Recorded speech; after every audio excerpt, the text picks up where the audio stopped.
مگر خدا کے جس کی بنائی ہوئی پوری کائنات، مگر آج اسی اسلام کو خطرہ، اسی اسلام پر آواز ہے نا، سوچنے والی بات ہے کہ جس اسلام، جیسے اللہ نے قرآن کو بھیجا، اللہ نے فرمایا انا نحن نزلنا الذکر و انا لہ لحافظون، اسلام ہی کے اندر قرآن آیا، اس کی حفاظت میں جب خود میں کرتا ہوں تو اسلام کی حفاظت تو رب ہی کرے گا نا، اسلام کا بچانے کا وقت آئے گا تو خدا ہی نہ بچائے گا۔ مجھے کہہ لینے دیا جائے اے مولا تیرے سامنے تو اسلام ایک اچھا مذہب ہے، پوتر مذہب ہے، بہترین مذہب ہے، اور اسلام میں خرابی کیوں ہے؟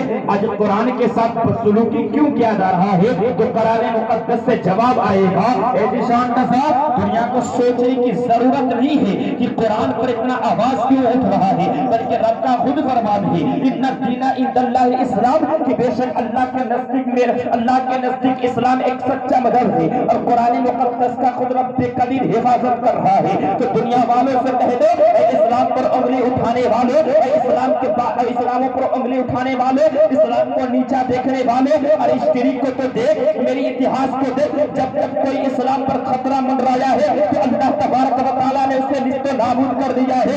جب فرعون